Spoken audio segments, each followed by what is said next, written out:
El circuito que vamos a ensayar es el circuito que ya estuvimos analizando en videos anteriores, en donde tenemos el 4511, que es el decodificador, con todas las entradas que tienen sus respectivas resistencias de pull down en general y algunas con pull up, ya lo vamos a explicar. Tenemos también una etapa o una parte del circuito en la que vamos a indicar el estado lógico de las entradas A, B, C y D, y obviamente el display con las respectivas resistencias de limitación. Esta parte del circuito la vamos a dejar para analizar en otro momento. Tenemos unos capacitores para desacoplar algunos ruidos, ya lo vamos a ver en el circuito. Y bueno, lo importante acá para poder analizar en detalle es que cada vez que yo presione un pulsador, lo que se va a hacer es puentear la alimentación BDD entre un punto y otro punto, y esa alimentación va a ir, ese estado lógico, esos 5, 10, 12 voltios van a viajar hasta la entrada del circuito integrado, pero también van a estar presentes en esta resistencia y en este diodo LED, en realidad en esta rama. A partir de ahí, entonces va a haber una circulación de corriente que va a encender el LED. La forma de calcular el valor de esta resistencia es como la ya visto en los demás trabajos prácticos.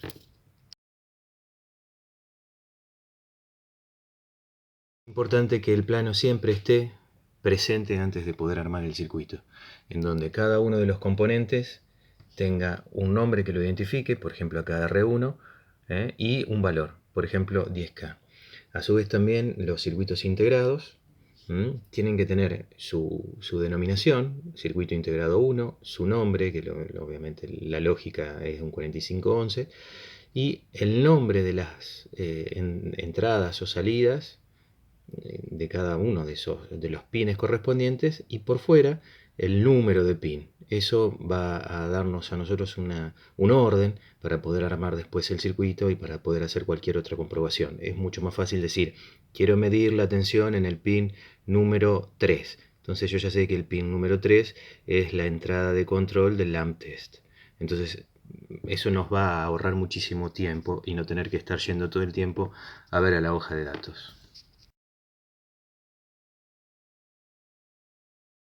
El circuito de la figura entonces lo vamos a implementar en un protoboard, y para poder armarlo ahora vamos a dar algunos tips. No figura en el plano la forma en que lo vamos a alimentar, figura solamente el valor BDD.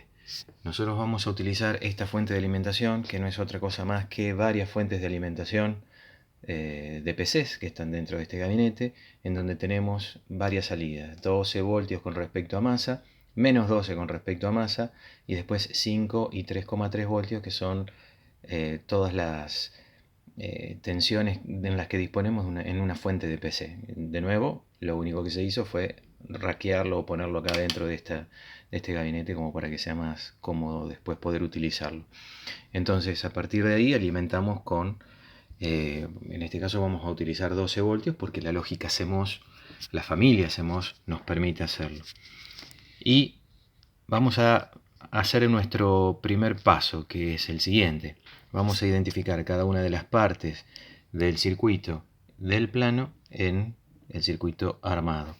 Siempre que se arme un circuito, habría que intentar hacerlo de forma tal de que las patitas del circuito integrado queden lo más liberada posible. ¿Esto qué significa? Significa de que habría que intentar hacer o colocar los cables hacia afuera en el circuito.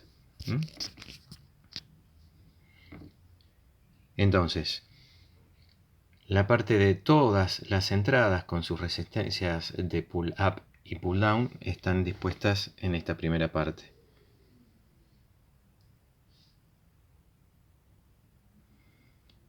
Ahora vamos a ir hablando un poquito acerca de eso. Como se ve, tengo un switch que lo vamos a utilizar como entrada A en principio. Y tengo para la entrada, perdón, esta que está acá, que es la entrada de LE, colocado este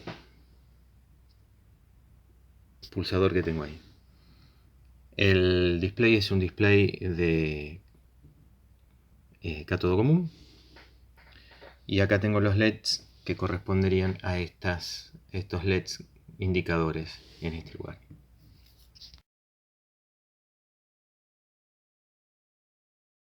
Es interesante el uso de estos capacitores que sirven para eliminar posibles ruidos que existan tanto desde la alimentación o provocados por el mismo circuito integrado. Es una buena práctica colocar un capacitor cerámico de 100 nanofaradios bien cerquita del circuito integrado, entre la alimentación y masa, y también un capacitor de 10 o 100 microfaradios por una tensión de aislación mayor que la que vayamos a utilizar como tensión de alimentación. En este caso, si usamos 12 voltios, dijimos que íbamos a usar estos 12 voltios, entonces acá este capacitor será de 25 voltios, es decir, soporta hasta 25 voltios, después se deteriora. Ese capacitor también se coloca lo más cerca posible de la entrada.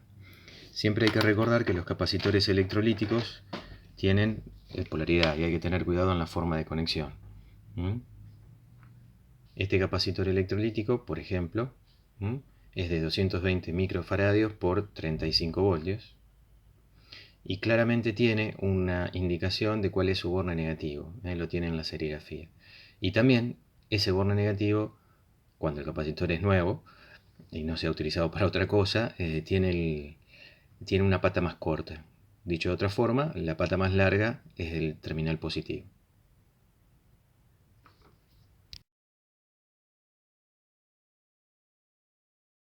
Entonces lo primero que vamos a hacer para comprobar el funcionamiento del circuito es alimentarlo. Para alimentarlo lo que vamos a hacer es conectar la fuente de 12 voltios. Pero dado que yo tengo una sola mano para poder hacer las mediciones, es una buena costumbre tomar de mi voltímetro, que está configurado en una escala de 20 voltios de continua, para poder hacer las mediciones, o sea, nunca nos vamos a exceder los 12 voltios de la alimentación. Tomar el terminal positivo, obviamente con una punta, pero el terminal negativo usamos una ficha banana y lo conectamos a la masa o al 0 voltios del circuito. En este caso toda la línea azul del protoboard está conectada o está funcionando como 12 voltios, como masa, y entonces a partir de ahí la referencia de alimentación o la referencia de medición va a ser ese punto. Entonces, sin conectar, mido en la fuente de alimentación. ¿Y qué es lo que voy a observar? Voy a observar 11 voltios, que es lo que más o menos, 11, casi 12, que es lo que yo pretendía tener para alimentar a mi circuito. Entonces, ahora sí lo puedo enchufar, lo puedo conectar, y ya veo que hay algún tipo de actividad en el funcionamiento. Ya el display se ha encendido y se ve que está marcando un 0, producto de que ninguna de las entradas está activa.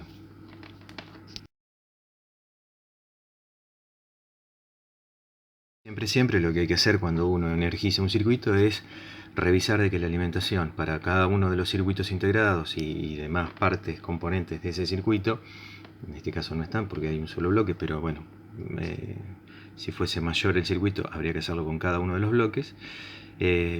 Como les decía, tiene que estar presente en cada circuito integrado. Entonces, ¿qué es lo que vamos a hacer? No en la rama de alimentación, sí se podría llegar a hacer, por ejemplo, venir acá y medir, ¿no? Estoy midiendo en la alimentación 11,23, que es aproximadamente lo mismo que teníamos allá en la fuente, pero cuando estaba en vacío, es decir, sin conectarse a nada. O sea que es un valor óptimo.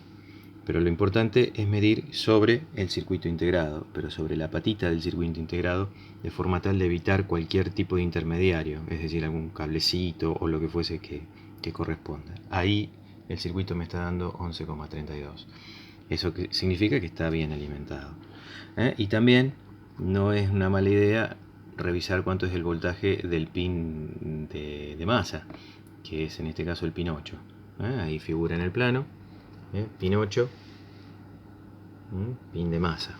Entonces ahí ese valor en este caso es 0 voltios, que es obviamente lo esperado. Puede ser que sea un poquito distinto a 0 voltios, pero siempre tiene que ser muy cercano, 0,01, 0,02, a veces 0,1.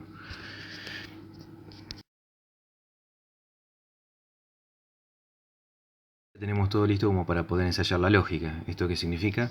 Bueno, ver que cada una de las entradas de control, que son esas tres que están ahí arriba, o las entradas de datos, que son A, B, C y D, ya den los estados lógicos que correspondan y que podamos observar cómo cambian los valores en el display. Bueno, en este caso, como dijimos, las entradas A, B, C y D tienen un estado lógico 0, o así debiera ser porque el display está marcando un 0. Entonces vamos a revisar eso. Las entradas son los números D, es la número 6, la C es la patita número 2, la 1 y la 7 el resto. Entonces, sin importar el orden, porque nos está dando a todos igual, estoy tocando la patita número 1, me da 0 voltios, que es un valor interpretado como un 0 lógico. Para la patita número 2, créanme que cambié, igual, saco la punta, voy a medir para la patita número 6, también, y para la patita número 7, también, siempre sobre el integrado.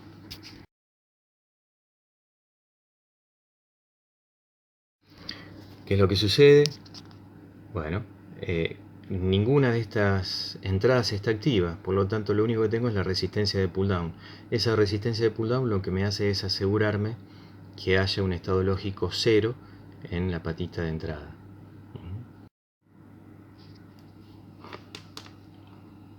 Esta configuración de resistencia de pull-up, en cambio, lo que me va a provocar es un estado lógico alto en la entrada de lamp test, y lo mismo para blanking input, que son las patitas 3 y 4 respectivamente. Entonces, si yo mido en la patita 3, estoy midiendo en la patita 3, lo que voy a ver son 11, ahora estoy tocando 11,28 voltios. ¿Por qué? Porque la resistencia de pull up, en este caso, dado que este switch no está cortocircuitando este nudo a masa, provoca que esta tensión traspase hasta este nudo y ese voltaje vaya hasta el integrado, que me asegura 11 voltios en la entrada del integrado, que se entiende como si fuera un 1 lógico. Lo mismo para la patita blanking input. En el momento en que yo presione el pulsador, este nudo va a ir a masa, va a circular una muy pequeña corriente por acá, porque la resistencia es de valor grande, 10K, pero lo importante es que este nudo va a estar a 0 voltios, y ese 0 voltio va a ir a la entrada del integrado y va a provocar, bueno, lo que tenga que provocar según sea la función de esa entrada. En este caso, las funciones de estas entradas se activan con un estado lógico 0, eso lo indica la rayita que tienen estas entradas arriba, ¿no? Los nombres de los nombres de estas entradas vienen negados. Entonces eso implica que con un 0 activa la función. En este caso, como no queremos activar ninguna de estas dos funciones, entonces le ponemos un 1 lógico y esas funciones no se desarrollan. Por eso en la patita 3 tengo un 1 lógico, en la patita 4, que es blanking input, tengo un 1 lógico para que no se desarrolle la función, y en cambio en la patita 5, que es latch enable, no quiero que se desarrolle la función, pero no es una entrada negada, por lo tanto tengo que poner un 0, y entonces pongo un 0 a través de esta resistencia de pull down.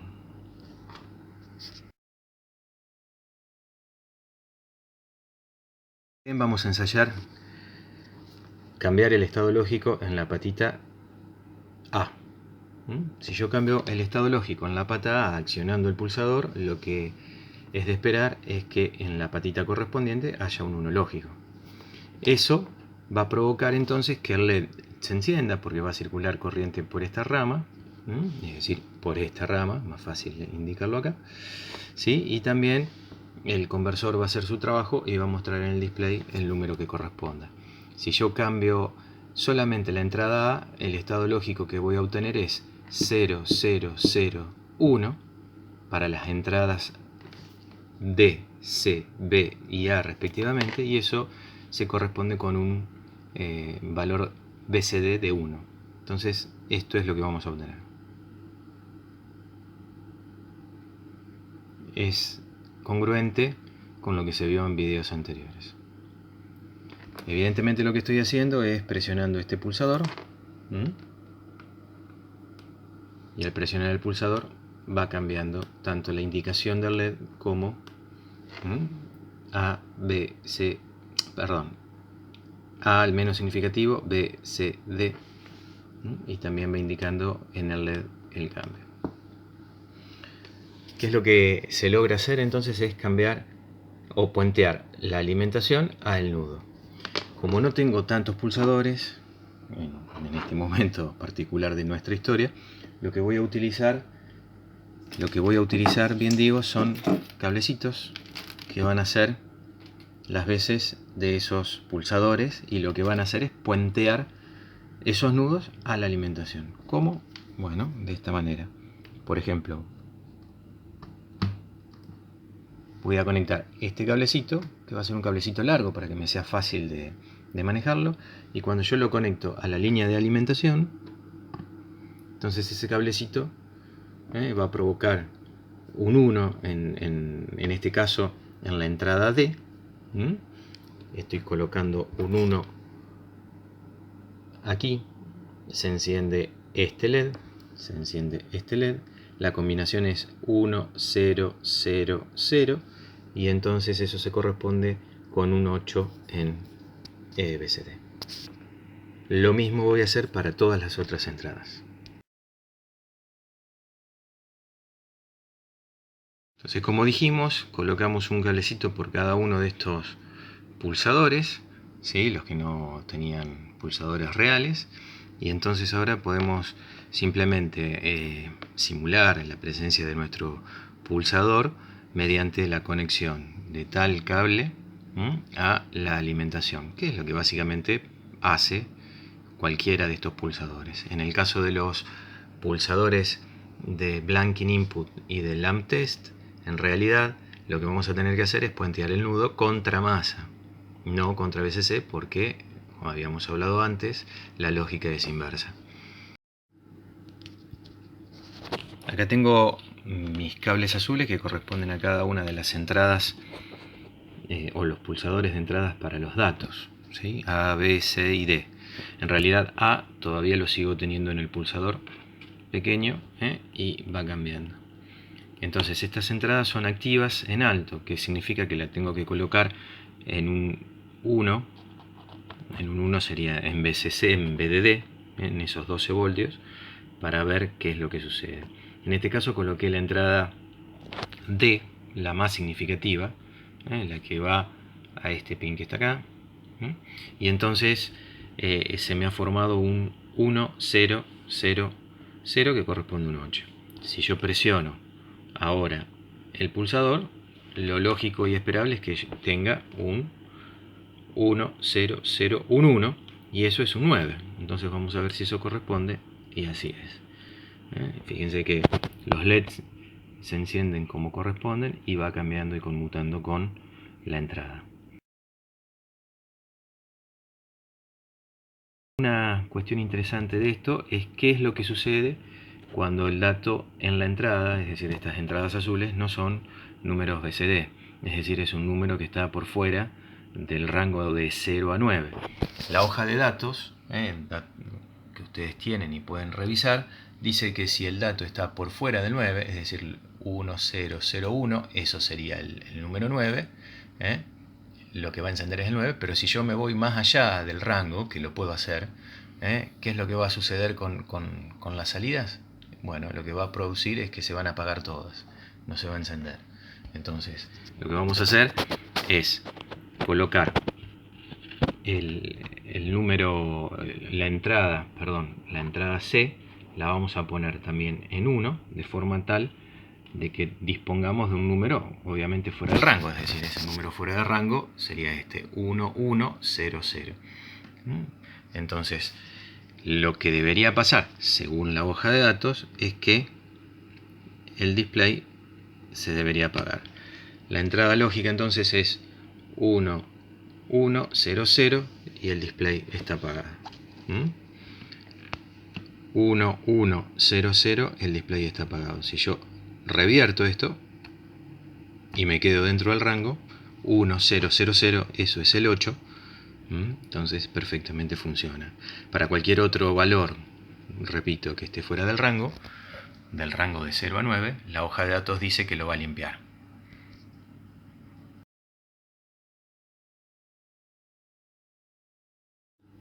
Lo primero que vamos a hacer es testear el uso del LAMP test, que es la patita número 3. Entonces, lo que voy a hacer es presionar este pulsador, que en rigor de verdad eso equivale a decir que este cable lo voy a puentear contra masa, como dijimos recién, y vamos a ver qué es lo que sucede. Entonces masa lo tengo acá, y cuando puenteo, lo que veo es que el circuito integrado lo que provoca es que todos sus segmentos se enciendan. ¿Esto qué significa? ¿O para qué se utiliza? Se utiliza para justamente revisar que todos los segmentos del display estén correctamente en funcionamiento. Puede ser que alguno se haya quemado, de esta manera podríamos testear eso. Para la entrada blanking input vamos a ver qué es lo que hacemos, pero ya sabemos también que es activa en 0. Entonces lo que tenemos es activa en 0, eso es lo que nos indica el nombre. Por lo tanto, lo que tenemos que hacer es hacerlo de nuevo, hacer de nuevo lo que hicimos recién, es decir, vamos a puentear contra masa y vamos a ver qué es lo que pasa. Cuando puenteo contra masa, lo que sucede es que todos los segmentos se apagan. Esa es la función que tiene esta entrada. Es limpiar o apagar todas las entradas.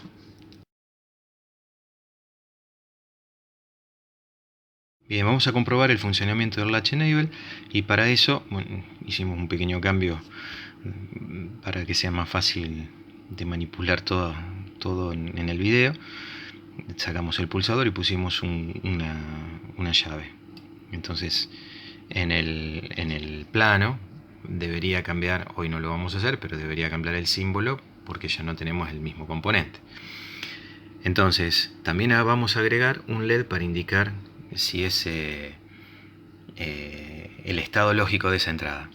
Entonces, si el LED está encendido, con el mismo principio que los otros LEDs que pusimos acá. Si el LED está encendido, tenemos un 1 lógico. Si el LED está apagado, tenemos un 0 lógico. Entonces, ¿qué es lo que vamos a hacer? Bueno, estando el Latch Enable apagado, evidentemente, ¿qué es lo que va a suceder? Yo puedo cambiar el valor de las entradas. Se ve acá en los LEDs, como acá abajo en los LEDs, cómo va cambiando las entradas, ¿sí? Se ve cómo van cambiando los valores lógicos de las entradas, ¿sí? Y se va reflejando automáticamente en la salida. Pero cuando yo activo la entrada Latch Enable, es decir, pongo un 1 lógico en la patita correspondiente, ese 1 lógico está puesto en la patita número 5. Entonces, ¿qué es lo que sucede? Por más que yo varíe la entrada, ¿sí?, lo que va a reflejar es el último dato que había antes de encender la función de memorización que tiene este dispositivo. Entonces, recién cuando yo vuelva, fíjense que ahora tengo un 1001, cuando yo vuelva a desaccionar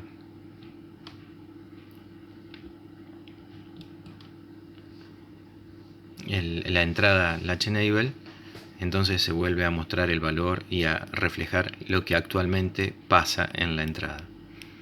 Mientras tanto, si la entrada Latch Enable está activa, se memoriza el último dato, y por más que yo cambie la entrada, cualquiera sea el dato que yo le ponga, se va a mantener el último dato antes de la activación de esa entrada.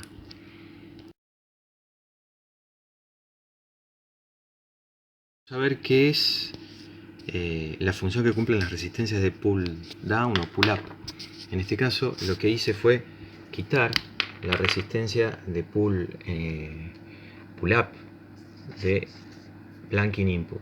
Entonces básicamente lo que está sucediendo es que, como no tengo ni el pulsador pulsado ni una resistencia que me provoque un estado lógico determinado en la entrada, esa entrada está al aire. Al aire significa que no está conectada a nada, hay un cablecito ahí que está conectado a nada. No tiene ni 0 ni 1 lógico. Entonces, esa entrada blanking input habíamos visto que era o servía para apagar todos los displays. Aparentemente no ha pasado nada. El display sigue manejándose de la misma manera que antes. Pero si yo acerco el dedo, fíjense qué es lo que sucede, ¿ven? Esa entrada conmuta de valor y yo les puedo asegurar que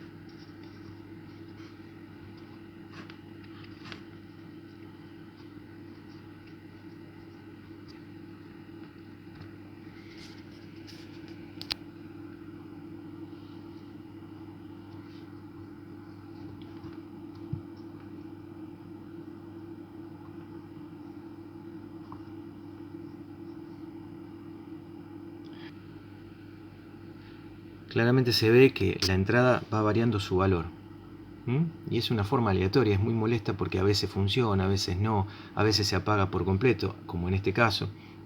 A veces se prende, simplemente el hecho de acercar la mano varía la situación. Esto es producto de que la entrada, como está al aire, capta ruidos de red, ruidos eléctricos de la red, y entonces se acomoda a esos valores. Se prende, se apaga, se prende, se apaga al mismo ritmo, frecuencia de 50 Hz de la red. Funciona como una especie de antena, y es bastante poco determinar, muy difícil de determinar el patrón de funcionamiento. Es decir, si le acerco la mano, si la saco. Entonces siempre lo que hay que hacer es colocar la resistencia de pull down o pull up correspondiente para evitar este problema y no tener que estar lidiando con esas cosas. En el caso de que la resistencia de pull up falte en una de las entradas, lo que va a entenderse es como que la entrada va a variar todo el tiempo entre 0 y 1, y entonces el valor BCD de esa entrada va a estar cambiando y también va a verse el cambio reflejado en el display.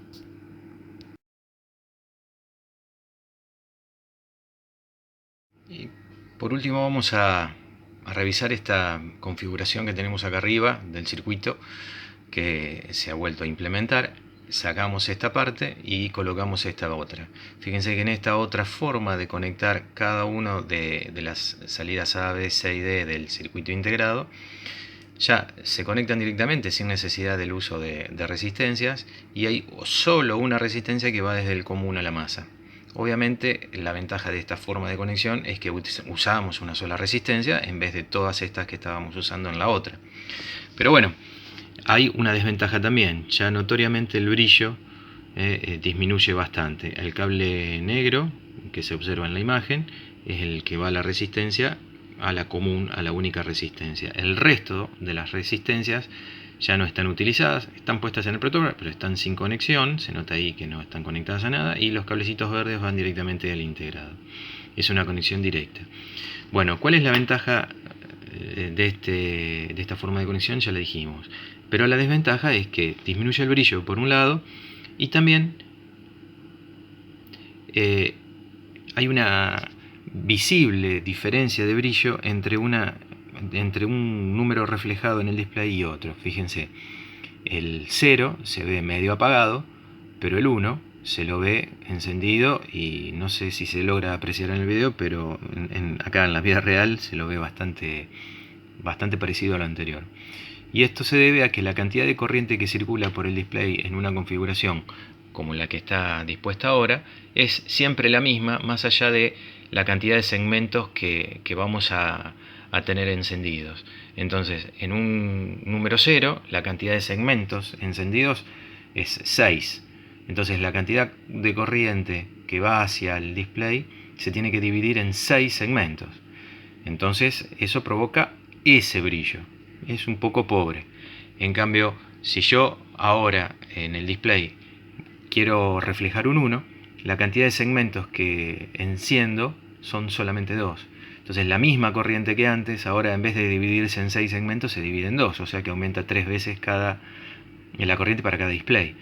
Y eso obviamente provoca que el brillo sea un poco mayor.